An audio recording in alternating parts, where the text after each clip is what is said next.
నాటి సమైక్యవాదుల మాటలు నేడున్నటువంటి కాంగ్రెస్ ప్రభుత్వం ఆచరిస్తున్నటువంటి విధానం కనబడతా ఉంది.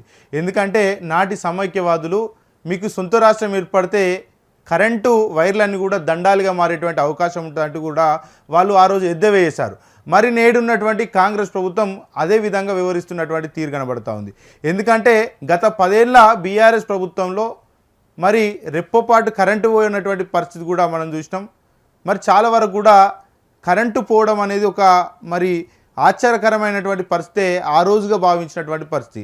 కానీ ఇప్పుడు తెలంగాణ రాష్ట్రంలో కాంగ్రెస్ ప్రభుత్వం ఏర్పడినాక ఇండ్లలో ఉన్నటువంటి వ్యక్తులు కావచ్చు, అదేవిధంగా వ్యాపారాలు కావచ్చు, వ్యవసాయానికి సంబంధించినటువంటి విద్యుత్తు రాకపోవడంతో చాలామంది అవస్థలు పడుతూ ఉన్నారు. ఇండ్లలో గంటల పాటు కరెంటు అంతరాయం జరగడంతో మరి ఇండ్లలో ఉన్నటువంటి చాలామంది వృద్ధులు కావచ్చు, చిన్న చిన్న పిల్లలు కావచ్చు, కరెంటు లేక ఒకవైపు బాణుడి ప్రతాపంతో చాలా వరకు మరి ఇబ్బందులు పడుతూ ఉన్నటువంటి పరిస్థితి కనబడుతూ ఉంది. ఉక్కపోతతో చాలా వరకు మరి ఇబ్బందులు ఎదుర్కొంటున్నటువంటి పరిస్థితి ఉంది. అదేవిధంగా వ్యవసాయ రంగానికి కనీసం 8 గంటల కరెంటు ఇవ్వలేక మరి ప్రభుత్వం చూస్తూ ఉంది. ఈ నేపథ్యంలో రైతులంతా కూడా తీవ్ర ఇబ్బందులకు గురవుతూ ఉన్నారు. సాగునీరు కూడా అందలేనటువంటి పరిస్థితి. మరోపక్క చూసుకుంటే వ్యాపార సంస్థలను కూడా కరెంటు గంటల పాటు అంతరాయం కలగడంతో తీవ్ర ఇబ్బందులు ఎదుర్కొంటూ ఉన్నారు. ఇట్లా చూసుకుంటే తెలంగాణ రాష్ట్రంలో మరి కరెంటు అంతరాయంతో ప్రతి ఒక్కరు కూడా డైరెక్ట్గా కావచ్చు, ఇండైరెక్ట్గా కావచ్చు చాలా అవస్థలు పడుతూ ఉన్నారు. కానీ రాష్ట్ర ప్రభుత్వం మాత్రం నిమ్మకు నీరెత్తనట్లు కూడా వివరిస్తున్నటువంటి పరిస్థితి కనబడుతూ ఉంది. మరి ముఖ్యంగా వ్యవసాయ రంగంలో రైతులంతా కూడా ఇప్పుడు పంట పొలాలన్నీ కూడా నాటుకు సిద్ధమయ్యాయి. ఈ టైంలో వాళ్ళందరూ కూడా సరిపడా నీరు ఉండాలి. కానీ ఎక్కడ కూడా ఒకవైపు ఏమో నీరు ఉండట్లేదు, మరోవైపు చూసుకుంటే కరెంటు కూడా ఉండేటటువంటి పరిస్థితి కనబడుతుంది. దాని గురించి పూర్తి వివరాలు చూసే ప్రయత్నం చూద్దాం. ఇక్కడ చూడొచ్చు, రైతుకు కరెంటు వాతలు. తెలంగాణలో విద్యుత్ రంగానికి మళ్ళీ పాత రోజులు గుర్తుకొస్తున్నాయి. రాష్ట్ర వ్యాప్తంగా సాగుతున్న అప్రకటిత కరెంటు కోతలు రైతులు, వ్యాపారులు, సామాన్య ప్రజలను తీవ్ర అవస్థలకు గురిచేస్తున్నాయి. ఒకవైపు నీరు లేక పంటలు ఎండిపోతుంటే మరోవైపు కనీసం 8 గంటల విద్యుత్ కూడా అందకపోవడంతో అన్నదాతలు ఆగ్రహంతో సబ్స్టేషన్ల ముట్టడికి దిగుతున్నారు. థర్మల్ విద్యుత్ కేంద్రాల్లో బొగ్గు నిల్వలు నిండుకోవడం, యాజమాన్య నిర్వహణ లోపాలతో ఉత్పత్తి దారుణంగా పడిపోవడమే ఈ ప్రస్తుత చీకటి దుస్థితికి కారణమని క్షేత్రస్థాయి పరిశీలనలో స్పష్టమవుతూ ఉంది. రాష్ట్రంలో చాలా వరకు కూడా మనం చెప్పినాం, రైతులంతా కూడా 8 గంటల కరెంటు కూడా ప్రభుత్వం ఇవ్వలేకపోవడంతో రైతులు నానా ఇబ్బందులు పడుతూ ఉన్నారు. ఒకవైపు ఏమో సాగునీరు రావట్లేదు, బావులన్నీ కూడా ఎండిపోయేటువంటి పరిస్థితి కనబడుతూ ఉంది. మరోవైపు ఈ కరెంటు సరిగ్గా ఉండకపోవడంతో మరి వారంతా కూడా ఆవేదన వ్యక్తం చేస్తూ ఉన్నారు. ఈ థర్మల్ స్టేషన్స్లో బొగ్గు నిల్వలు చాలా వరకు మరి ఇక్కడ ఏమంటున్నారు, థర్మల్ విద్యుత్ కేంద్రాల్లో బొగ్గు నిల్వలు నిండుకోవడం, యాజమాన్య నిర్వహణ లోపాలతో ఉత్పత్తి దారుణంగా పడిపోవడమే ఈ ప్రస్తుత దుస్థితికి కారణం అంటూ కూడా చెప్తా ఉన్నారు. అదేవిధంగా మరి రాజ్యం వెళ్తున్న కాంగ్రెస్ కోతలు, అప్రకటితంగా విద్యుత్ సరఫరా నిలిపివేత, సాగుకు 8 గంటలు కూడా ఇవ్వని దుస్థితి, విద్యుత్ సరఫరా సరిగా కావడం లేదని సబ్స్టేషన్లను ముట్టడిస్తున్న రైతులు, ఒకవైపు సాగునీటి కష్టాలు, మరోవైపు విద్యుత్ కోతలు. థర్మల్ పవర్ ప్లాంట్లో బొగ్గుల నిల్వల కొరత, 7180 మెగావాట్ల విద్యుత్ ఉత్పత్తి సామర్థ్యం ఉన్న బుధవారం కేవలం 3190 మెగావాట్ల ఉత్పత్తి అంటూ కూడా చూడొచ్చు.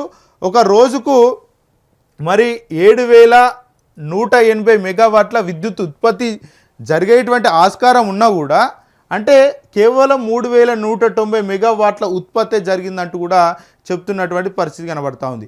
కేవలం సగం మాత్రమే, అంటే బొగ్గు ఉత్పత్తిలో సగం మాత్రమే బుధవారం నమోదైనటువంటి పరిస్థితి కనబడతా ఉంది. అంటే తెలంగాణ రాష్ట్రంలో కరెంటుని ఏ విధంగా నిర్లక్ష్యం చేస్తున్నారనేది మనకు కనబడుతున్నటువంటి పరిస్థితి. యాదాద్రి థర్మల్ పవర్ ప్లాంట్లో బొగ్గు లేక నిలిచిపోయిన 1600 మెగావాట్ల విద్యుత్ ఉత్పత్తి. 1600 మెగావాట్ల విద్యుత్ ఉత్పత్తి అంట యాదాద్రి థర్మల్ ప్లాంట్లో మరి ఉత్పత్తి నిలిచిపోయిందంట. భద్రాద్రి థర్మల్ పవర్ ప్లాంట్లో 270 మెగావాట్ల విద్యుత్ ఉత్పత్తికి అంతరాయం అంటూ కూడా చూడొచ్చు. దీనికి అంత కారణం ఏంటంటే తెలంగాణ రాష్ట్ర ప్రభుత్వం నిర్లక్ష్యం వివరించడం వల్లనే ఈ విధంగా జరుగుతూ ఉంది. తెలంగాణ రాష్ట్రంలో మరీ ముఖ్యంగా కాంగ్రెస్ పార్టీ అధికారంలోకి వచ్చాక చాలా వరకు కూడా కరెంటు కోతలు పెరిగిపోయాయి. గతంలో ఇప్పుడున్నటువంటి మంత్రులే అప్పుడు ప్రతిపక్షంలో ఉన్నప్పుడు రిప్పపాటు కరెంటు పోతేనే దాన్ని పెద్ద న్యూసెన్స్ చేసారు. కానీ ఇప్పుడు గంటల పాటు కరెంటు అంతరాయం ఏర్పడతా ఉన్నా కూడా వీళ్ళు అధికారంలో ఉండి మంత్రులుగా ఉండి కనీసం పట్టించుకోలేనటువంటి పరిస్థితి కనబడతా ఉంది. రైతులంతా కూడా ఆవేదన వ్యక్తం చేస్తూ ఉన్నారు. ఏది సబ్స్టేషన్లను ముట్టడి చేస్తూ ఉన్నారు. ఎందుకంటే ఒకవైపేమో సాగునీరు రావట్లేదు, బావులన్నీ ఎండిపోతూ ఉన్నాయి, మరోవైపు కరెంటు ఉండట్లేదు. రైతులంతా ముఖ్యమంత్రి ఏం చెప్తా ఉన్నాడు, ఎల్నినో ప్రభావం రాష్ట్రం మీద ఉండబోతూ ఉంది, ఆరుతడి పంటలను పక్కన పెట్టండి, వేరే ప్రత్యామ్నాయంగా పంటలు వేయండి అని చెప్తా ఉన్నాడు. మరి ప్రత్యామ్నాయంగా పంటలు వేయండి, వరదలు లేవు, ఆ వర్షాలు పడేటువంటి అవకాశాలు లేవు అని చెప్తుండే మరి మనకు వచ్చేటువంటి గోదావరి జలాలన్నీ కూడా నిర్లక్ష్యం చేస్తూ ఉన్నారు. అదేవిధంగా మరి చాలా సందర్భాల్లో ఒక రైతు తనకున్నటువంటి పంట ఏదైతే బావి ఉంటాయో వ్యవసాయ బావిలో మరి ఒక రైతు 5 ఎకరాలకు నీరు పారించాలంటే సుమారు నాకు తెలిసి ఒక 2 గంటలకు 1 ఎకరం నీరు పారుతుంది. ఒక రైతు 5 ఎకరాలకు నీరు పారించాలంటే ఆ బావులు ఎట్లా, ఈ బావులో ఇక్కడ వరకు గ్రౌండ్ ఇక్కడ ఈ లెవెల్ వరకు వాటర్ ఉంటే 1 గంట వారిస్తే నీళ్ళన్నీ కూడా అయిపోతాయి. మళ్ళీ ఈ నీరు అన్నీ ఊట వచ్చినాక ఇదంతా కూడా నిండుతుంది. ఈ ఊట వచ్చినాక మళ్ళీ నిండుతుంది. దీనికి టైం పడుతుంది, గంటల పాటు సమయం పడుతుంది. వీళ్ళు ఇచ్చే 8 గంటల కరెంటు అసలు వాళ్ళకి ఏటు కూడా సరిపోదు. నాకు తెలిసి 1 ఎకరమో 2 ఎకరాలు నీరు వారించుకునేటువంటి అవకాశం ఉంటుంది. సరే కాలువలలో నీళ్ళు ఏమన్నా వస్తున్నాయో వాటిని ఏమన్నా వినియోగంలోకి రైతులు తెచ్చుకోవాలంటే ఎక్కడ కూడా కాలువలో నీళ్ళు కనబడేటువంటి పరిస్థితి కనబడతా ఉంది. ఎక్కడ ప్రాజెక్టులో నీళ్ళు లేవు, చెక్ డ్యాంలలో నీళ్ళు లేవు, ఎక్కడ చూసినా నీళ్ళు లేనటువంటి పరిస్థితి. సో రైతులంతా ఈరోజు పంటలు పండించాలంటే వాళ్ళకు ప్రత్యామ్నాయం ఏంది? సరే మీరు వరి పంటలు పండించద్దని చెప్తా ఉన్నారు, కానీ మీరు అక్కడ వరి పంటలకు మాత్రమే మీరు బోనస్లు ఇస్తూ ఉన్నారు. మిగతా ప్రత్యామ్నాయ పంటలు ఏదైతే మరి పత్తి కావచ్చు, మొక్కజొన్న కావచ్చు, ఈ పంటలకు కూడా మీరు బోనస్లు ఇస్తే రైతులు ఆ దిశగా వెళ్తారు కదా. మీరే వరి పంటలకు మాత్రమే, అంటే దాంట్లో కూడా కొన్నే కావచ్చు, కానీ మీరు వరి పంటలకు మాత్రమే బోనస్లు ఇస్తామని చెప్తూ వాళ్ళని ఎంకరేజ్ చేస్తూ మరోపక్క ఆ వరి పంటలు వేయద్దని చెప్తా ఉన్నారు, ఎల్నినో ప్రభావం ఉందని చెప్తా ఉన్నారు. అంటే ఒక రాష్ట్ర ప్రభుత్వానికి ఉండాల్సినటువంటి ఏదైతే ఈ మన ఆ స్ట్రాటజీ ఉంటుందో ఈ ప్రభుత్వానికి ఏం లేదు. రైతులకు ఏమి ఇవ్వాలి, ఏం పండించాలి, ఎట్లా చేస్తే పంటలు బాగుంటాయని చెప్పేటువంటి విలువలు ఈ ప్రభుత్వం దగ్గర ఏం కూడా కనబడట్లేదు. ఎందుకంటే రాష్ట్రంలో ఒకవైపు ఏమో పెద్ద ఎత్తున కరువు సంభవించేటువంటి అవకాశాలు ఉన్నాయి. కరెంటు ఉత్పత్తిలో చాలా వరకు ఫెయిల్ అయిపోయారు. దీని మీద ఇప్పటి వరకు బట్టి విక్రమార్క అంటే విద్యుత్ శాఖ మంత్రి ఇప్పటి వరకు కూడా మరి చొరవ చూపినటువంటి పరిస్థితి కనబడతా ఉంది. గతంలో ఏదైతే సంకలు గుద్దుకున్నటువంటి మంత్రులు అంటే అప్పుడున్నటువంటి ప్రతిపక్ష నేతలు ఈరోజు మంత్రులుగా ఉండి కనీసం దీని మీద ఎక్కడ కూడా మాట్లాడట్లేదు. వీళ్ళు మళ్ళీ దీనికి ఈ చక్కదనానికి చాలదన్నట్టు వీళ్ళు ఏం చేస్తామంటున్నారు, ఇప్పుడు రైతు డిస్కామ్ తెస్తామని చెప్తా ఉన్నారు. ఆ రైతు డిస్కామ్కి సంబంధించినటువంటి ప్రణాళిక సరిగ్గా లేదు. దీన్ని మీరు ఎట్లా ఇంప్రూవ్ చేస్తారని, దీన్ని ఎట్లా మీరు ముందు తీసుకెళ్తారని అడిగితే సరైనటువంటి సమాధానం ఎవరి దగ్గర కూడా లేదు. కేవలం వీళ్ళు డబ్బాలు కొట్టడానికి మాత్రమే తప్ప ఎక్కడ కూడా రైతులకు న్యాయం చేసే దిశగా ఎక్కడ కూడా పనిచేయట్లేదు. ఇక ఈ రైతు డిస్కౌంట్లు అంతా కూడా మరి అదంతా కూడా ఒక అట్టర్ ఫ్లాప్ అంటే ఇప్పటికే ప్రతిపక్ష నేతలు చాలా సందర్భాల్లో కూడా చెప్పినటువంటి పరిస్థితి. దానికి ఒక నిర్దిష్టత లేదు, దానికి ఒక ప్రణాళిక లేదు, ఏం లేదు. ఓ రైతు డిస్కౌంట్ తెచ్చి రైతుల మీద రుద్ది వాళ్ళను మళ్ళా మీటర్లకు అదైతే బోర్లకు మీటర్లు పెట్టేటువంటి అవకాశంలో భాగంగా ఇవన్నీ కూడా చేస్తున్నట్టు కూడా చాలా సందర్భాల్లో చాలామంది కూడా చెప్పారు. కానీ తెలంగాణ రాష్ట్ర ప్రభుత్వం ఇక్కడ చూసుకుంటే కరెంటుకు సంబంధించినటువంటి వ్యవహారంలో ఇంత అంతరాయం జరుగుతూ ఉన్నా కూడా, బొగ్గు ఉత్పత్తులు సరిగ్గా లేకున్నా కూడా దాని మీద ఎక్కడ కూడా ఫోకస్ పెట్టినటువంటి పరిస్థితి కనబడట్లేదు. రైతులంతా కూడా ఆవేదన వ్యక్తం చేస్తూ ఉన్నారు. సుమారు 8 గంటల కరెంటు కూడా ఇవ్వలేకపోతూ ఉన్నారు. రానున్న రోజుల్లో ఈ రైతు డిస్కౌంట్లు పెట్టి మాకేం న్యాయం చేస్తారంటూ కూడా వాళ్ళు కూడా మండిపడుతూ ఉన్నటువంటి పరిస్థితి కనబడుతూ ఉంది. రైతులు తెల్లారు లేస్తే సబ్స్టేషన్ల దగ్గర పోయి ధర్నాలు చేస్తూ ఉన్నారు, రోడ్లు ఎక్కుతూ ఉన్నారు. ఒకవైపు ప్రభుత్వం రైతుల రాజ్యం, రైతుల ప్రభుత్వం, రైతు ఆశీర్వాద సభలు అంటూ ఏర్పాటు చేస్తూ మరోవైపు రైతులను ఇంత ఇబ్బందులకు గురి చేస్తూ ఉంది. ఒక రైతు తన 5 ఎకరాలో 2 ఎకరాలో 3 ఎకరాలో ఆ పంట పొలానికి నీరు అందించాలంటే కరెంట్ అనేది చాలా వరకు కీలకంగా ఉంటుంది. కరెంట్ ఉంటేనే రైతు వ్యవసాయం సరిగ్గా చేసుకోగలుగుతాడు.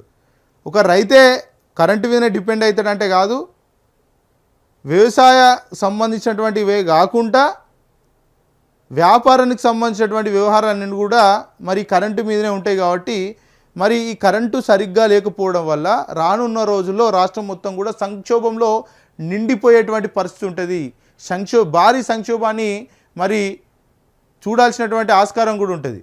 కానీ ప్రభుత్వం ఈ విషయంలో మాత్రం ఎక్కడ కూడా పట్టింపు లేనటువంటి పరిస్థితి కనబడుతూ ఉంది. ఇక సాగుకు 8 గంటలు కూడా ఇవ్వని దుస్థితి. వ్యవసాయ రంగానికి నాణ్యమైన ఉచిత విద్యుత్ ఇస్తున్నామని ప్రభుత్వం రికార్డులో చెప్పుకుంటున్నా క్షేత్రస్థాయిలో మాత్రం కనీసం 8 గంటల పాటు కూడా సరఫరా కావడం లేదు. కొన్ని ప్రాంతాల్లో 6 గంటలు కూడా కరెంట్ ఇవ్వడం లేదని రైతులు లబోదిబం అంటున్నారు.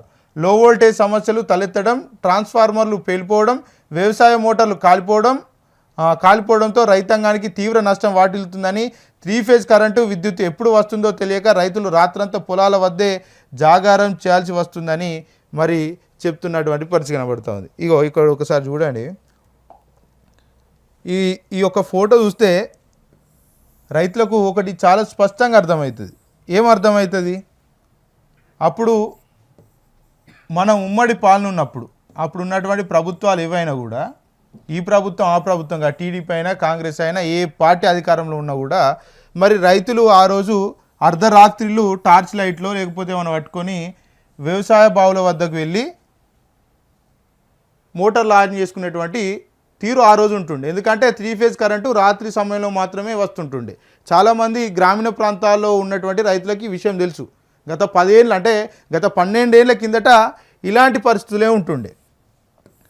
చాలామంది రైతులు ఇట్లా వేయినప్పుడు పాము కాటుకు గురై చనిపోయినటువంటి రైతులు ఉన్నారు, కరెంటు షాక్లకు గురై చనిపోయినటువంటి రైతులు ఉన్నారు. అదేవిధంగా కొంతమంది రైతులు బావి కనబడకుండా బావిలో పడి చనిపోయినటువంటి రైతులు ఉన్నారు. అదేవిధంగా కొంతమంది రైతులు వన్యప్రాణులకు బలైపోయినటువంటి వాళ్ళు కూడా చాలామంది ఉన్నారు. అంటే ఇట్లా చెప్పుకుంటూ పోతే ఆ రోజు ఎదుర్కొన్నటువంటి సమస్యలు అనేకం. ఈ రాత్రి పూట కరెంటు కోసమైనటువంటి రైతులు మళ్ళీ ఇంటికి వస్తారో రాలో తెలియనటువంటి పరిస్థితి. ఇక అదేవిధంగా అర్ధరాత్రిలు వీళ్ళు కాలువల నీళ్ళు ఇచ్చిపెట్టినప్పుడు రైతులు చాలా సందర్భాల్లో చాలామంది రైతులు అదే కాలువలో కొట్టుకుపోయినటువంటి పరిస్థితి కూడా ఆ రోజు ఉంటుండే. కానీ ఆ తర్వాత తెలంగాణ వీళ్ళు ఏమన్నారు? ఆ రోజు చాలా వరకు ఎద్దేవి వేసారు, మనని ఎక్కిరించారు. ఏమని ఎక్కిరించారు? తెలంగాణ రాష్ట్రం ఏర్పడితే మీకు కరెంటు కోతలే ఉంటాయి, ఈ కరెంటు వైర్లు ఉంటాయి కదా, కరెంటు వైర్లు అన్నిటి కూడా మీరు బట్టలు ఆరేసుకోవడానికి దండంగానే మార్చుకునేటువంటి పరిస్థితులు ఉంటాయని ఆ రోజు చాలా దారుణంగా వెక్కిరించారు. కానీ తెలంగాణ రాష్ట్రం ఏర్పాటు అయిన తర్వాత ఉన్నట్టు చెప్పాలి, ఏ పార్టీ అని కాదు, ఆ రోజు ఉన్నటువంటి బీఆర్ఎస్ పార్టీ అధికారంలో ఉండి 24 గంటల ఉచిత కరెంటు ఇచ్చింది. 24 గంటలు ఉచిత కరెంటు ఇచ్చి 3 ఫేజ్ కరెంటు కూడా 24 గంటలు ఇచ్చింది. 24 గంటలు ఇచ్చినప్పుడు చాలామంది రైతులు సంతోషం వ్యక్తం చేశారు. డే టైంలోనే చాలామంది రైతులు పోయి మోటార్లు ఆన్ చేసుకున్నటువంటి పరిస్థితి ఉండే. ఇప్పుడు ఈ 12 ఏళ్ళ తర్వాత ఉమ్మడి పాలనను తలదనే విధంగా మరి ఇప్పుడు కూడా అదే పరిస్థితులు ఉన్నాయి. ఇప్పుడు వర్షాకాలంలోనే ఇట్లా రాత్రి సమయం, అంటే వర్షాకాలం వానలు లేవు కావచ్చు, కానీ ఈ టైంలోనే ఈ విధంగా అర్ధరాత్రులు పోయి మరి మోటార్లు ఆన్ చేసుకునేటువంటి పరిస్థితి ఉంటే రానున్నటువంటి ఎండాకాలంలో ఇంకే విధమైనటువంటి పరిస్థితులు ఉంటాయి. ఒకసారి ఆలోచించాలి. దీని మీద ఏది ఎనర్జీ శాఖ మంత్రి, విద్యుత్ శాఖ మంత్రి ఇప్పటి వరకు కూడా ఇక్కడ రివ్యూ సరిగ్గా అయ్యారు. మరి రైతులంతా అర్ధరాత్రులు పోతూ ఉన్నారు కరెంటు ఆన్ చేసుకోవడానికి. వాళ్ళ పరిస్థితి ఏంది? ఆ 3 ఫేజ్ కరెంట్ ఏదో, ఆ 8 గంటల కరెంట్ ఏదో సరే, మీకు ఇచ్చేటువంటి అది లేదు, ఆసక్తి లేదు కాబట్టి ఆ ఏదో డే టైంలో ఇచ్చేటువంటి పరిస్థితులు ఉన్నా కూడా రైతులు కింద మీద ఉన్న వాడి ఆ డే టైంలో పోయి చేసుకుంటారు కదా. ఈ అర్ధరాత్రులు పోయి పానాలు ఓడగొట్టుకుంటే బాధ్యతలు మీరైతే అసలే కాదు. ఎందుకంటే ఇప్పుడు ఏదైనా రైతుకు అనుకుంటే ఏదైనా ప్రమాదం జరిగితే ఆ రైతు బీమా కూడా వస్తలేదు. రైతులంతా ఈరోజు నానా ఇబ్బందులు పడుతూ ఉన్నారు. ఆ రోజు ఉమ్మడి పాలనలో తెలంగాణ రాష్ట్రం అంటే తెలంగాణ ప్రాంతం ఏ విధంగా ఇబ్బందులు పడ్డదో ఇప్పుడు ప్రత్యేక తెలంగాణ రాష్ట్రం ఏర్పడ్డ తర్వాత కూడా ఆ రోజు ఎదుర్కొన్నటువంటి సవాళ్ళని కూడా ఈరోజు ఎదుర్కొంటూ ఉన్నారు. రైతులంతా కూడా గత ఉమ్మడి పాలనను గుర్తు చేసుకుంటూ ఉన్నారు. మీరు ఆ రోజులు తీసుకొస్తామంటే ఆ రోజులు అంటే ఏదో అనుకున్నారు, కానీ ఈ రకంగా ఆ రోజులు తీసుకొస్తారని ఎవరు కూడా అనుకోలే. ఇక మార్పు అంటే ఇగో ఇది మార్పు అంటే రైతులంతా అర్ధరాత్రులు పొలాల దగ్గర పోయి మోటార్లు నొక్కుడు మార్పు.